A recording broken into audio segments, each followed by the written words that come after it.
खुलुमबाय बयखौबो बे समाव आङो मोननैसो सुंद' आपडेट लानानै फैलायबाय नोंथांमोना थामनेलाव नायनानै मोनथिखाबाय जानांगौ ब्रिटिशनि बारग' चिफ मानगोनां हाग्रामा महिलारिनि सायाव नंखाय खौरां फोसावनायनि थाखाय बड'लेण्ड बुब्लि निउज पर्टेलखौ क'क्राझार डिस्ट्रिक्ट इउथ बिपिएफनि जेनेरेल सेक्रेटारिया एफआइआर होबाय दिनै जोङो क'क्राझार पुलिस स्टेशनाव बड'लेण्ड बुब्लि पर्टेल चेनेलनि एगेन्स्टआव जोङो केस होफैदों एफआइआर होफैदों जाहोना बेनो मैया मोनायाव बिथांमोनहा जोंनि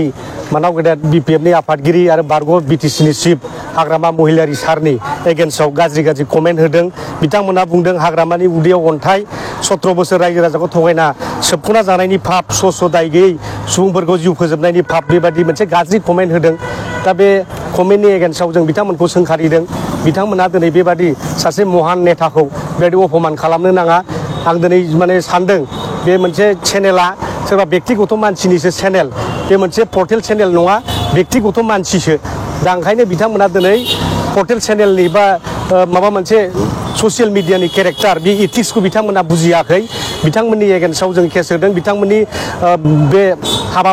जे कार्यकलाप जों दिनै गोख्रों रावजों सोंखारिदों जाहाथे बिथांमोना इयुनाव बिदि खालामा आरो बिथांमोना क्षमा बिथों राजु हाबाबै क्षमा बिथों बेबादि माने बे मोनसे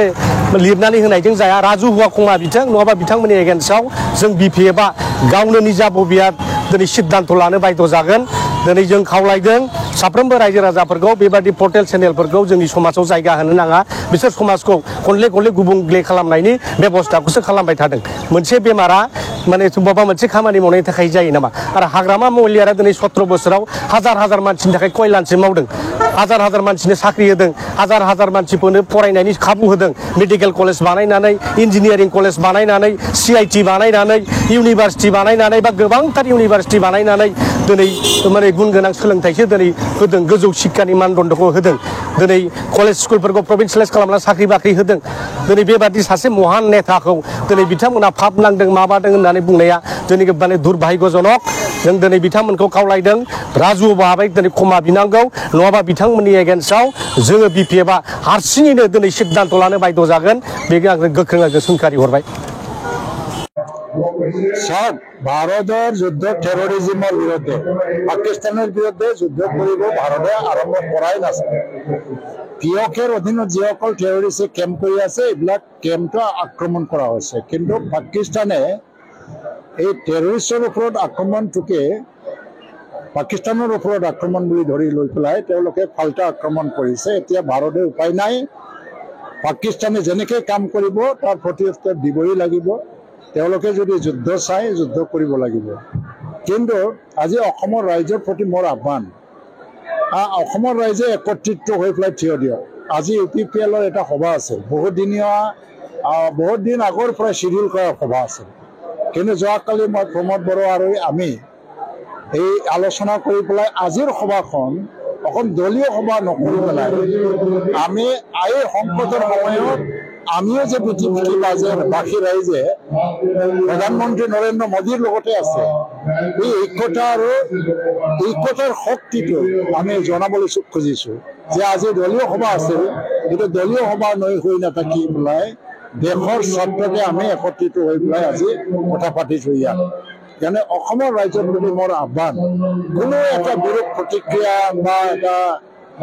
ভাৰত বিৰোধী মন্তব্য বা পাকিস্তানক ভাল পোৱা মানৱতা মানুহ এইটো বেলেগ কথা কিন্তু যুদ্ধৰ সময়ত আপুনি দেশৰ লগতে থিয় দিব লাগিব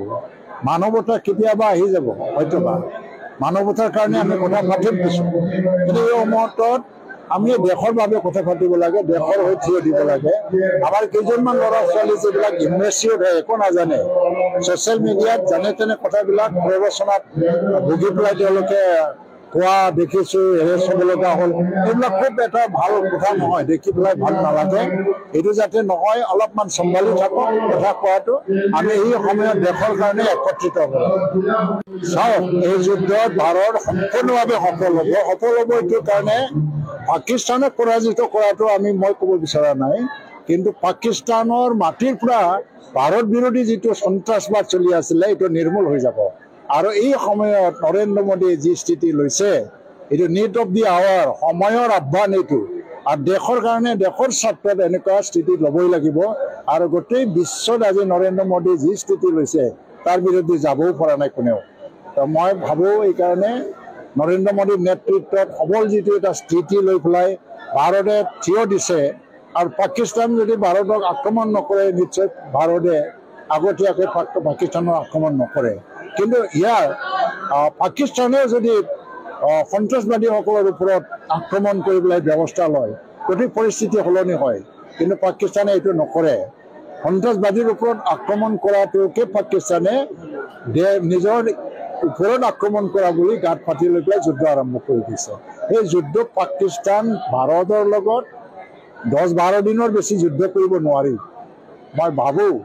যে এই যুদ্ধটো এটা নিৰ্ণায়ক ভৱিষ্যতত ভাৰতে পাকিস্তানৰ মাটিৰ পৰা যি সন্ত্ৰাসবাদৰ সন্মুখীন হৈ আছে এইটো আৰু নাথাকিব ৰাষ্ট্ৰীয় নীতি যিসকলে শ্বহীদ হৈছে ৰাষ্ট্ৰই নিজৰ নীতিমতে কৰিব কিন্তু সেইদিনা পেহেলগামত যিসকলক হত্যা কৰা হ'ল অফিচিয়েলি 26 জন হৈ আছে আনঅফিচিয়েলি 28 জন বুলি কোৱা হৈছিল অসম চৰকাৰে এদিনা সিদ্ধান্ত ল'লে as a mark of respect আমি 26 জন শ্বহীদ অসম চৰকাৰে ঘৰে ঘৰে গৈ পেলাই সমবেদনা এটা লিখিত সমবেদনা আমি জনাম আৰু 5 লাখ টকাকৈ তেওঁলোকক আমি আগবঢ়াই আহিম কথাটো ডাঙৰ কথা নহয় as a mark of respect আৰু যিসকল ভাৰতীয় শ্বহীদ হৈছে পাকিস্তানত সেইটো ৰাষ্ট্ৰৰ নীতি এটা আছে ৰাষ্ট্ৰীয় নীতি হিচাপে তেখেতসকলে কি কৰিব লাগে